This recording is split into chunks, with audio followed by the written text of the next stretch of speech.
So let's talk about the worksheet that you need to submit for this week. So this is a planning worksheet.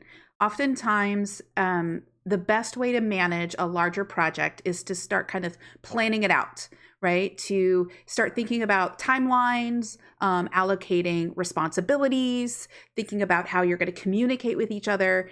For me, the best way to do that is to start tackling it by breaking it off into smaller parts. So let's talk about that. You're going to be doing that sort of breaking up the project into smaller pieces with this collaborative project worksheet. So in order to get started on the collaborative project, you'll want to think about how you're going to tackle the assignment in a virtual space with classmates that you'll probably never meet in person. You're probably also never going to meet your interview subject in person either, unless it's somebody in your own home because of social distancing. And so that's what you also want to think about. It sounds challenging, but with all the collaborative platforms we have now, it's much easier than it was even 5 years ago. So to get started, follow these steps.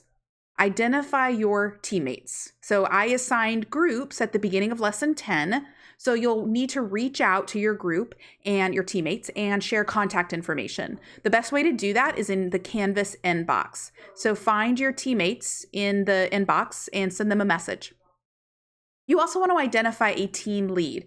This is the person responsible for reaching out to classmates, making sure that the project is progressing, and letting me know of any students who are not pulling their weight. The team lead is not doing all of the work. All right. Their job is not to do the whole assignment. So if the team lead kind of sees that it looks like that's the direction the project is headed, then that person needs to also reach out to me as well. Team leads will receive bonus points on this assignment for their leadership responsibilities at the end of the semester. Team lead, you also want to set up a collaborative project Google Doc and share it with everyone in the group, because you're going to need to provide the information listed below. So you don't need to each turn in your own collaborative project worksheet. You're going to turn in one worksheet for your whole group. And the best way to do that is to write it together in Google Docs. So establish communication. Spend a few days early in the project working out details for your group. So the Google Doc needs to include who are the group members. So list all the group members and identify a team lead. Preferred communication. So identify how you plan to communicate with each other and include that contact information. Are you going to use Canvas inbox, email? If so, what are the email addresses you're going to use? Are you going to text? If so, what are the cell phone numbers you're going to use? Slack, Google Hangouts. If so, what is the Google information? Contact information. Google Classroom, FaceTime, Zoom. You want to think about all of that. How you choose to communicate is entirely up to you. We also have a collaborations tab in Canvas, so I can also enable that so you can also communicate and collaborate within Canvas. The schedule for completion. So here's the best way to be successful is to start with the due date. So look ahead. When is this project due? And then work backwards. So the final project due date. So let's see. The final project due date is November 30th.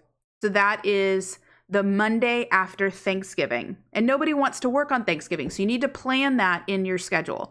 So if the final project is due November 30th, we're going to be working on this for 4 weeks, for a whole month. That means that you'll not probably, but you will need a pretty solid rough draft by November 23rd, because nobody really wants to be writing on this over the holidays. So plan to have a complete rough draft by November 23rd. And if you'll look in the progress report in the questions, that's one of the questions, is that you need to submit a rough draft of the project here to me. All right. Let's go back. So the project is due November 30th, the full rough draft, the complete rough draft or the complete project. The complete rough draft is due November 23rd. That means that you probably need to have a solid rough draft of your This I Believe essays by November 16th. That means that you probably need to have your interviews completed by November 9th. So those are things to look at. So this week we're doing the worksheet. Next week, you'll need to do the interviews. The week after that, you'll need to write the This I Believe essay. The week after that, you'll need to put it all together. And then the week after that, it's due. And that's it. That's all there is to it. So start thinking about the timeline. Now, those are all Mondays, but maybe Monday doesn't necessarily work for you, because remember, you have to put it all together in a project and submit that link, that Google Docs or that Google Slides link in Canvas. So you want to start thinking about, is there a secondary deadline each week that you need to report to your team lead, or that you need to have submissions in Canvas? So maybe you work better on a Sunday night, and most of your your teammates are working better on Sunday night. So maybe you're going to have a kind of preliminary due date for everybody on Sunday night, or maybe Monday at noon. So you want to think about that.